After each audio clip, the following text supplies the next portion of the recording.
आई cap जो है वो इस्तेमाल तो करता है, उसने शायद इसमें एक क्वेश्चन भी मैं देख रहा था,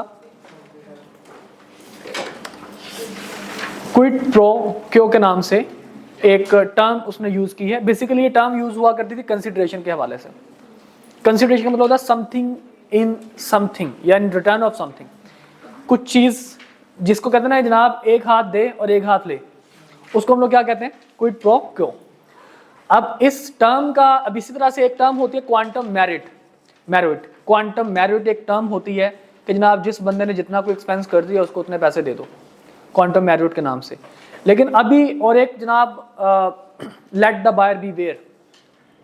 तो इस तरह से मतलब कुछ आपके पास टर्म्स होती हैं, लीगल टर्म्स हैं, जो कि अब आपकी बुक ने खत्म तो कर दी हैं, ठीक है, लेकिन क्वेश्चंस के अंदर वो चीजें अभी भी मौजूद हैं क्योंकि आई कैप ने वो पूछी हुई थी। तो उन टर्म्स को जब हम क्वेश्चंस करेंगे इंशाल्लाह उस टाइम हम लोग साथ साथ इनको सीखते रहेंगे। ओके, कैविएट टेम्पटर के नाम से एक होती है टर्म, वो जिसका मतलब let the buyer beware. वो आप लोगों ने अक्सर देखा होगा, मुश्तरी होशियार बाश, पढ़ा कहीं पे? वो प्लॉट्स के अंदर, जी जी, जहाँ पे प्लॉट का जिसका केस चल रहा हो, जिसका मसला हो, तो वहाँ पे लिखा होता है मुश्तरी होशियार बाश, caveat emptor, let the buyer beware, कि जनाब ये खरीदने वाला बंदा ज़रा ध्यान रखे कि इस प्लॉट के ऊपर जो है वो कब्जा किसी और का है और ये प्रॉपर्टी किसी और की है, तो प्यार है किसी और का, तुझे चाहता कोई और है। ये प्लॉट के साथ वो सीन है।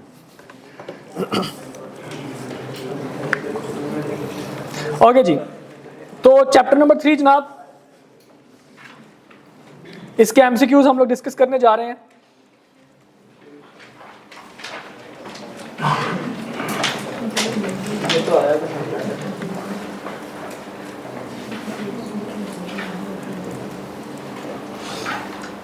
सबसे पहला जनाब मेरे पास क्वेश्चन नंबर 1 है।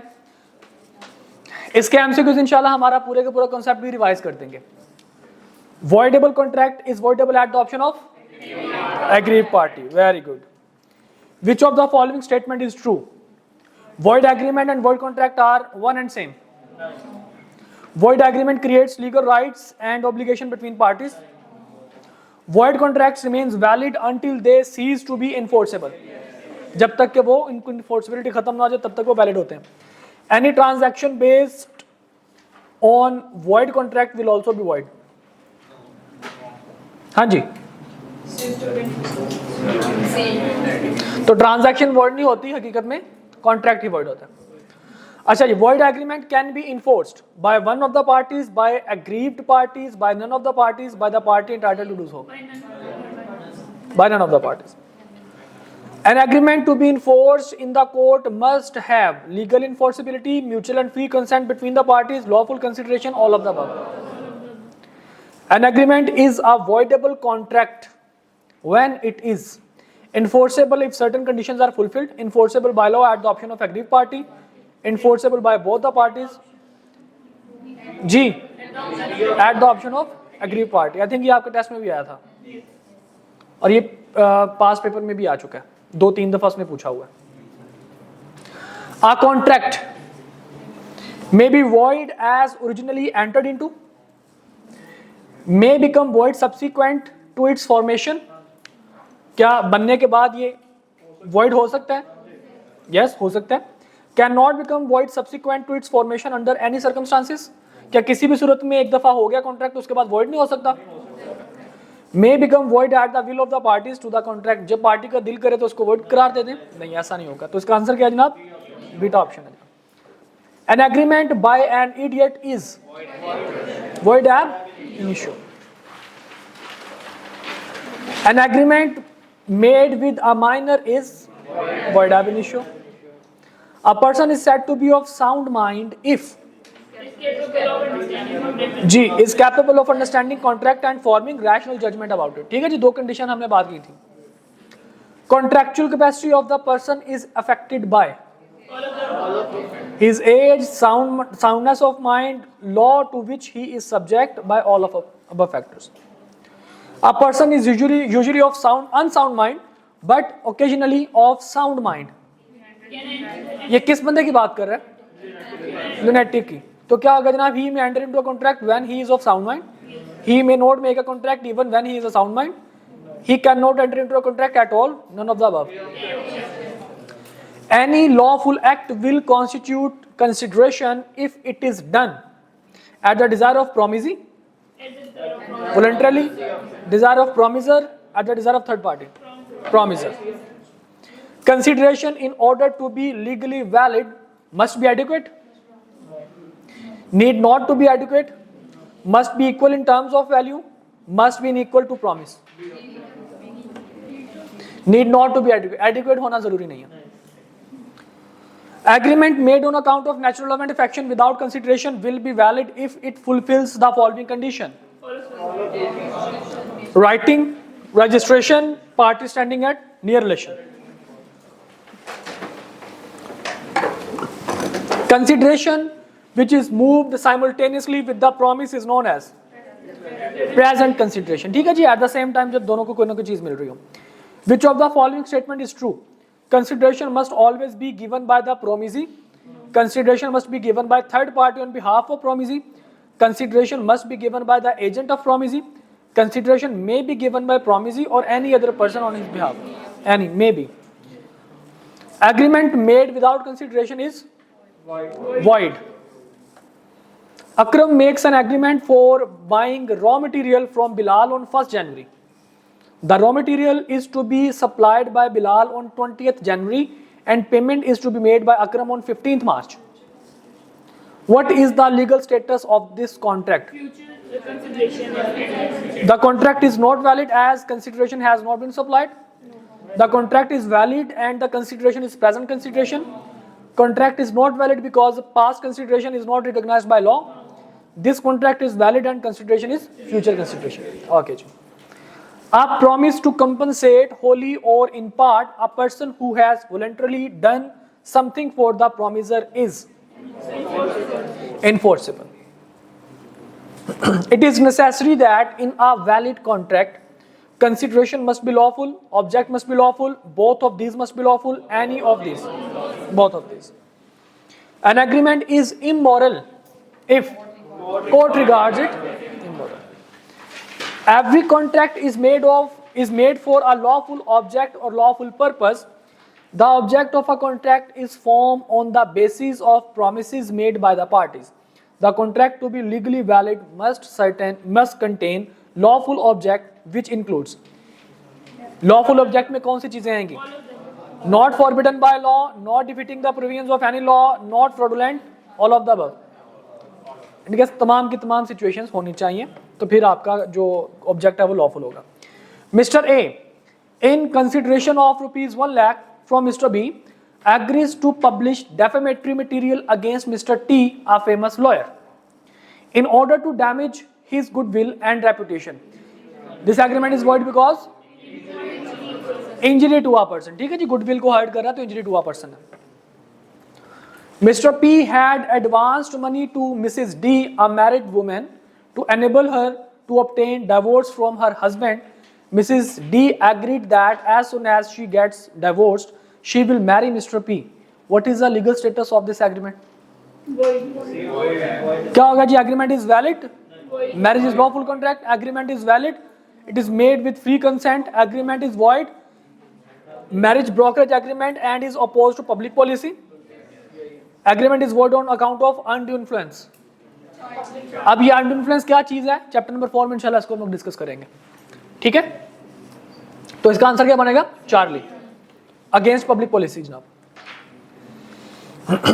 द टर्म आ गया जनाब. क्विड प्रो क्यो means something in return, something important, something of value, something relevant. तो समथिंग इन रिटर्न. ठीक है जी. Saad agreed to pay ₹5 lakh to Hafsa if she delivered a judgment in his favor in a suit. Hafsa gives the judgment in Saad's favor, but he later refuses to pay any money. In this situation, can Hafsa claim the amount? क्यों? Agreement क्या है? Void है. किस base पे? Unlawful activity. Delta. Kabir, during his employment with Catfish Jewelers, stole a diamond set worth ₹1 million. Bashir, the watchman at the shop, came to know about this fact. However, Bashir agreed not to disclose it to anyone when Kabir offered to pay ₹1 lakh to him. This agreement is void. Furqan gifted a property to his spouse Nadira on completion of her post graduation. क्या हुआ जनाब, gift कर दी उसने property या promise किया gift करने का? Gift कर दी जनाब. Subsequently, on Furqan's request, Nadira agreed to transfer the property in Furqan's name. If at any time in future he incurs heavy loss in business due to any reason. Nadira ने क्या कहा, जज्बात में आके अपने हस्बैंड को क्या कह दिया, अगर तुम्हें बिजनेस में कोई बिल्कुल लॉस हुआ तो प्रॉपर्टी मैं तुम्हें वापस कर दूंगी, तुम्हारे नाम पे ट्रांसफर कर दूंगी. हुआ क्या जनाब फिर? आफ्टर 5 years, 5 साल के बाद क्या हुआ जी? Furqan incurred heavy loss in business due to COVID-19 pandemic and asked Nadira to transfer the property in his name, which he refused. देखें भाई साहब, बुरे वक्त में पता चलता है कि कौन अपना और कौन पराया. Can Furqan hold Nadira responsible for the breach of contract? No. हाँ जी भाई साहब जी, ऑप्शंस पढ़ लेते हैं उसके बाद देखते हैं जी. ऑप्शन क्या जी? कहानी समझ आ गई ना बेटा? फुरकान ने अपनी बीवी के नाम पे एक प्रॉपर्टी ट्रांसफर की और बीवी ने आगे से प्रॉमिस कर लिया कि जनाब अगर तुम्हें कभी कोई लॉस होता है तो मैं तुम्हें वापस कर दूंगी. ठीक है जी, कॉन्ट्रैक्ट की एग्जीक्यूशन हो गई. अच्छा, गिफ्ट देने के बाद ये एग्रीमेंट हुआ है. ठीक है, एग्रीमेंट डीड में ही नहीं लिखा हुआ था. ठीक है जी, गिफ्ट देने के बाद ये एग्रीमेंट हुआ है.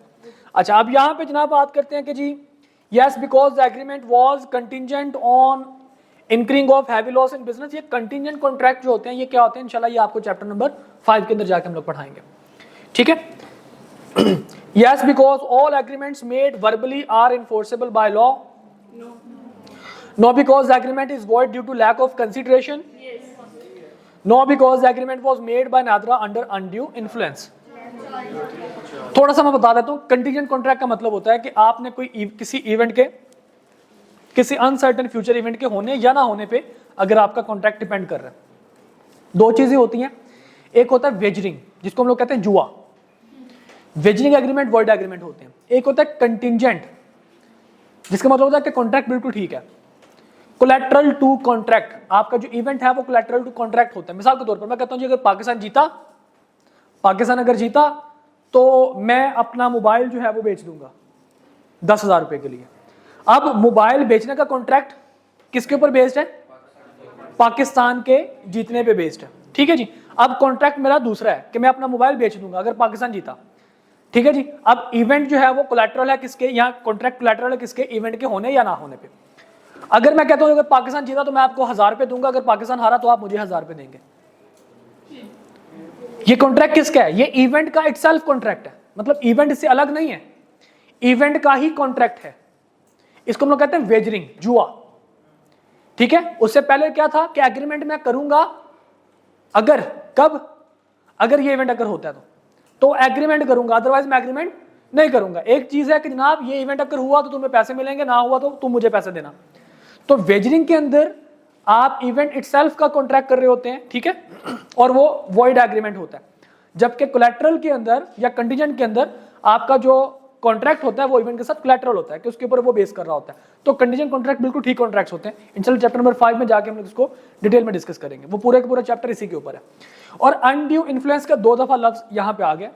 अनड्यू इन्फ्लुएंस का मतलब होता है जब कोई बंदा, दो पार्टीज के दरमियान ऐसा रिलेशन हो कि एक पार्टी दूसरी पार्टी की विल को कंट्रोल कर सके. विल मतलब चाहत को. ठीक है. मिसाल के तौर पर मैं आप लोगों के टीचर हूं, आप मेरे स्टूडेंट हैं और आप मेरी बहुत रिस्पेक्ट करते हैं क्योंकि आपको लगता है कि अगर आप मेरी रिस्पेक्ट नहीं करेंगे तो आप फेल हो जाएंगे. अब अगर मैं बीइंग टीचर अपनी इस पोजीशन को, इसका मैं नाजायज फायदा उठाऊं, ठीक है, और मैं अब्दुल हाफिज अब्दुल हाफिज तुम्हारा पेन बड़ा अच्छा है, ये मुझे फ्री ऑफ कॉस्ट दे दो, नहीं तो शराब दे दूंगा. शराब ठीक है जी, तो मतलब बदवा दे दूंगा. तो अब इसका मतलब क्या हुआ? अब इसका मतलब ये हुआ कि अब मैं अपनी पोजीशन का क्या कर रहा हूँ, नाजायज फायदा उठा रहा हूँ. ठीक है. अपनी पोजीशन का नाजायज फायदा उठाना, इसको हम लोग कहते हैं अनड्यू इन्फ्लुएंस. ठीक है जी. तो अब ये टर्म इंशाल्लाह undue influence, fraud, mistake, coercion, ये सारा कुछ इंशाल्लाह हम लोग डिस्कस करेंगे अगले चैप्टर में, चैप्टर नंबर 4 में, और चैप्टर नंबर 5 में इंशाल्लाह हम लोग डिस्कस करेंगे कंडीशन कॉन्ट्रैक्ट के बारे में। ठीक है जी। तो अभी हमारे लिए यहाँ पे क्या जी, लैक ऑफ कंसिडरेशन है कि नादिरा तो प्रॉपर्टी ट्रांसफर कर देगी, लेकिन अब यहाँ पे देखिए उसने प्रॉपर्टी ट्रांसफर नहीं की, कंप्लीटेड गिफ्ट नहीं है, उसने प्रॉमिस किया है, और प्रॉमिस करने के लिए राइटिंग में भी होना जरूरी है, उसने वर्बली कहा है, कहाँ उसने लिखा नहीं है। तो लिहाजा लैक ऑफ कंसिडरेशन की वजह से ना तो ये राइटिंग में है, ना ही रजिस्ट्रेशन में है, और ना ही ये कंप्लीटेड गिफ्ट है। तो लिहाजा लैक ऑफ कंसिडरेशन की वजह से ये एग्रीमेंट वॉइड एग्रीमेंट है, लिहाजा वो इसको बिल्कुल भी मतलब प्रॉपर्टी ट्रांसफर करने के लिए लायबल नहीं है। देखिए दो टर्म्स होते हैं, एक होता है लायबल, एक होता है इंटाइटल्ड। इनका मतलब पता है? लायबल का मतलब होता है जो किसी बंदे की जिम्मेदारी है ये काम करना। इंटाइटल का मतलब होता है किसी बंदे के पास राइट है उस काम का करवाना। I am entitle to receive ₹1000 against this marker. I am entitled, मेरे पास राइट है किस चीज का, कि मैं इसके बदले में 1000 रुपया रिसीव करूं। I am liable to give this marker, मेरे ऊपर जिम्मेदारी है कि मैं क्या करूं, मैं ये मार्कर दे दूं। ठीक है, तो ये दो टर्म्स आपको बार बार देखने को मिलेंगी और कोशिश कीजिए को इसको अपनी लाइफ में भी इंप्लीमेंट कर दीजिए। ठीक है जी, इंटाइटल्ड और लाइबल। एक टर्म बार बार आपको देखने को मिलेगी, that would be restitution, restore. Restitution का मतलब होता है कि आप जो चीज, जो काम पहले था, आप वापस उस पोजीशन में आ जाते हैं। मतलब जो चीजें आपने प्रोवाइड की थी दूसरे बंदे को, वो चीजें आपको रिटर्न हो गई हैं, दैट इज कॉल्ड रेस्टिट्यूशन। ठीक है। एंटाइटलमेंट का मतलब होता है हैविंग राइट, मेरे पास हक है किसी चीज को हासिल करने का। और लाइबल का मतलब होता है, जैसे आपने FR1 में अकाउंटिंग में पढ़ा होगा, लाइबिलिटी। ठीक है, तो लाइबिलिटी हकीकत में क्या होता है, जिम्मेदारी। तो लाइबल का मतलब ही जिम्मेदार। अच्छा जी, इसके बाद देखिए जनाब, Faiq agreed to sell 2 snow leopard cubs to Wajiha for ₹5 lakh. वाह जी वाह, 5 लाख रुपए के लिए स्नो लेपर्ड कप्स जो है वो जनाब फाइक प्रोवाइड करेगा वजीहा को। He also promised to deliver an imported Persian cat worth ₹80,000। Persian cat भी जनाब जिसकी 80,000 कीमत है, वाकई इतनी होती है? बिल्लियों को तो जनाब हम कुछ समझते नहीं है।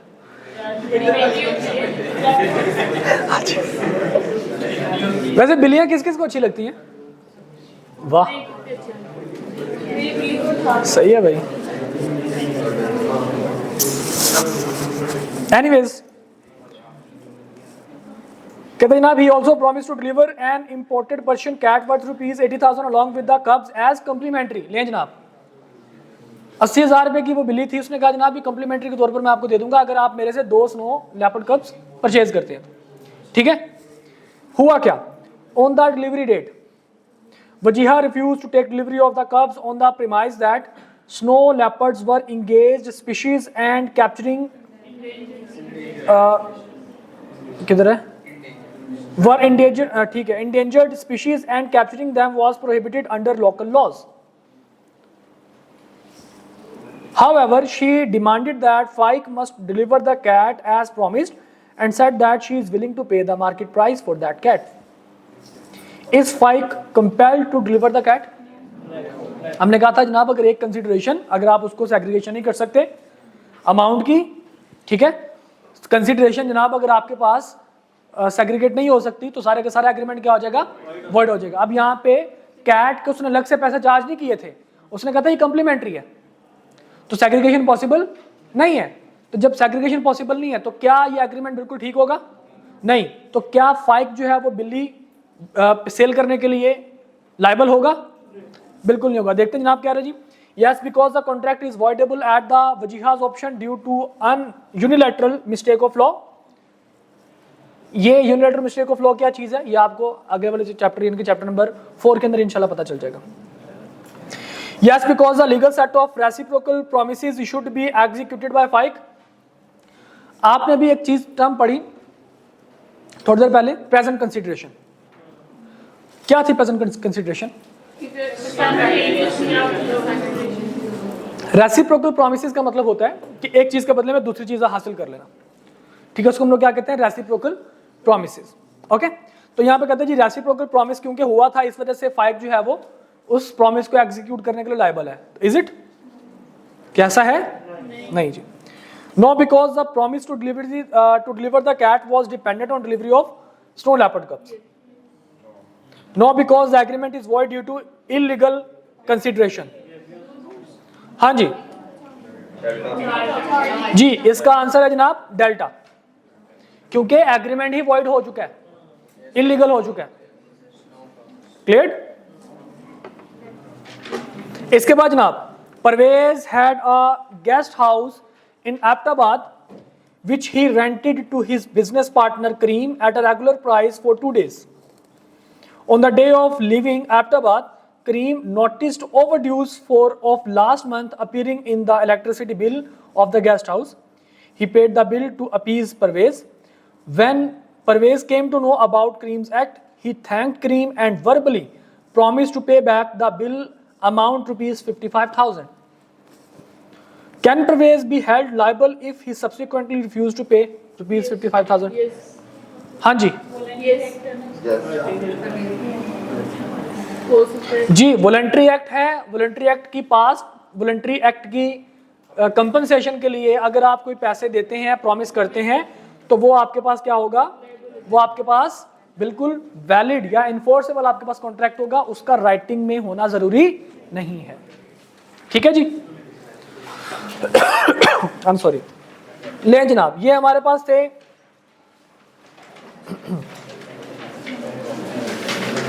चैप्टर नंबर 3 और उसके एमसीक्यूज। अब हम स्टार्टअप लेते हैं हमारे चैप्टर नंबर 4 का, that is free consent and void agreement. इसमें हमारे पास याद है, हमने एक एसेंशियल पढ़ा था फ्री कंसेंट, और एक एसेंशियल हमने पढ़ा था नॉट डिक्लेयर्ड वॉइड। ये दोनों इस चैप्टर के अंदर कवर हो रहे हैं। ठीक है जी? फ्री कंसेंट का मतलब क्या होता है? जब हमने लॉ से पूछा कि सर फ्री कंसेंट का मतलब क्या है, तो उसने कहा कि जनाब अब हमें कैसे पता चलेगा कि किसी बंदे की कंसेंट फ्री है? एक कॉन्ट्रैक्ट आपके सामने आया, हमें कैसे पता चलेगा कि इस बंदे की कंसेंट जो है वो फ्री है? तो लॉ हमें कहता है कि फ्री कंसेंट का मतलब क्या है?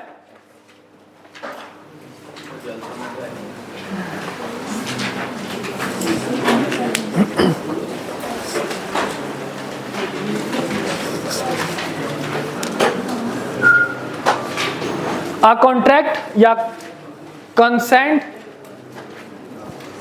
is considered free if it is not obtained by, कहते जनाब हर केस में कंसेंट फ्री समझी जाएगी। कंसेंट क्या समझी जाएगी? फ्री समझी जाएगी अगर ये कंसेंट इन तरीकों से हासिल नहीं की जाती। If it is not obtained bye 5 तरीके हैं। नंबर 1,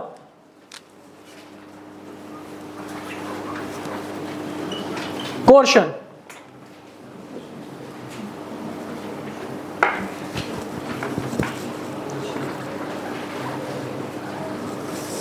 कोर्शन, ये आ रहा है यार, ये कोई बात नहीं, बुक में लिखा हुआ है, वहां से देख लेना। कोर्शन, कोर्शन का मतलब होता है जबर। जबर मतलब तशद्दुद, कि जनाब आप किसी की कनपट्टी पे गन रख के उससे कोई साइन करवाएं तो हम उसको क्या कहेंगे? कोर्शन।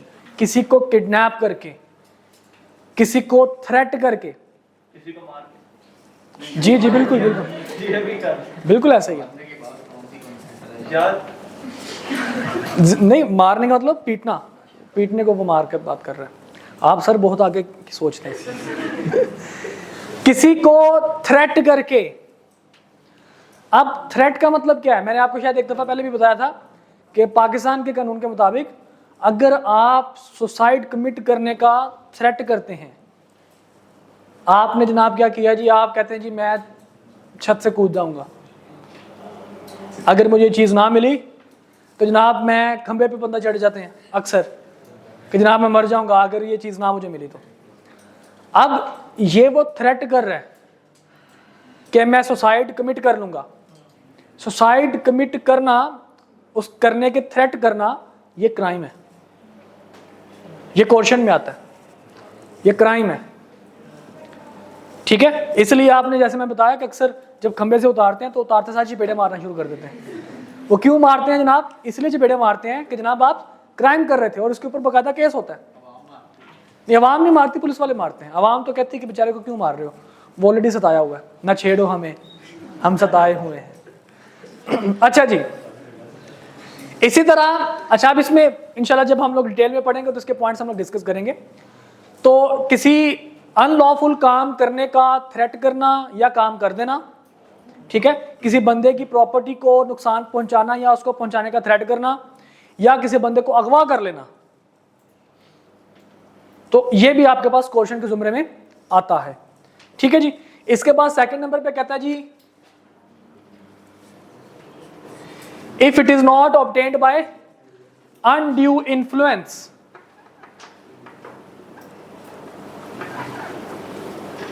अभी इसके बारे में थोड़ा सा आपको बताया कि कोई दो पार्टीज के दरमियान ऐसा रिलेशन हो कि एक पार्टी दूसरे की विल को क्या कर सके, कंट्रोल कर सके, कैप्चर कर सके, और अपनी उस पोजीशन का कोई बंदा नाजायज फायदा उठाए, तो हम उसको क्या कहेंगे? Undue influence. इसकी छोटी सी एग्जांपल आपको मैं देता हूं। मिसाल के तौर पर एक पेशेंट है और जो कि मरने के करीब है, और एक डॉक्टर जो कि इसका इलाज कर रहा है।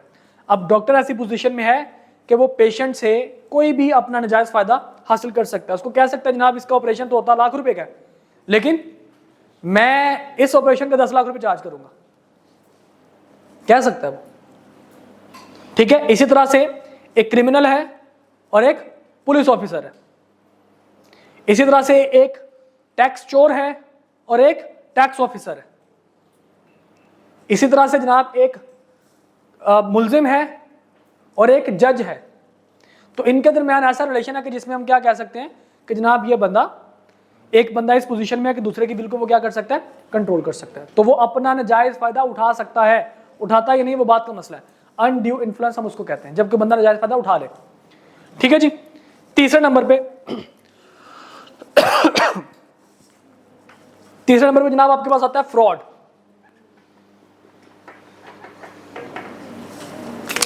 फ्रॉड का मतलब होता है धोखा देना। आप धोखा कैसे दे सकते हैं किसी बंदे को? कोई सच छुपा के, कोई सच था आपने उसको छुपा लिया, ये भी किसके जुमरे में आएगा? धोखा देने के जुमरे में। झूठ बोल के कोई ऐसा वादा करना जिसको पूरा ना करने की नीयत हो, मैं तुम्हारे लिए आसमान से तारे तोड़ सड़कें बनवा देते होते हैं। तो ये वाले वादे 100 दिन और बिलियन ट्रीज, 100 दिन और पाकिस्तान की इकोनॉमी स्टेबलाइज्ड, 100 दिन और 2 करोड़ नौकरियां, ठीक है जी। ये सारे के सारे, और उसके बाद हुकूमत मिलते ही 300 बिजली के यूनिट फ्री। ये सारे के सारे वादे वो थे जो कि ना पूरे करने की नीयत से किए गए, तो वो भी किस में आएंगे? फ्रॉड के जुमरे में आएंगे, ठीक है जी। तो इसकी डिटेल में इंशाल्लाह हम लोग डिस्कस करेंगे। क्या हो गया भाईजान, क्या हुआ है? क्या कह रहा है भाई?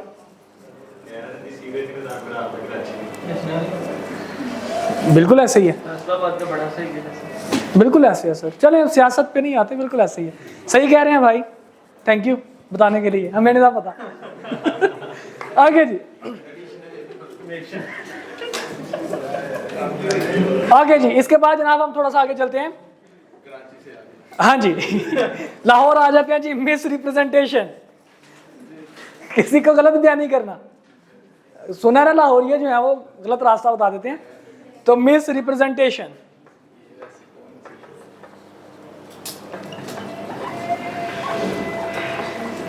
गलत बयानी करना। देखिए फ्रॉड में और मिस रिप्रेजेंटेशन में थोड़ा सा फर्क है। फ्रॉड में नीयत होती है धोखा देने की, फ्रॉड में नीयत है, नीयतन धोखा दिया जाता है, ठीक है। इंटेंशन टू डिसीव, धोखा देने की नीयत से अगर कोई बंदा झूठ बोले, कोई गलत बयानी करे, वो सारा किस में आएगा? फ्रॉड में आएगा।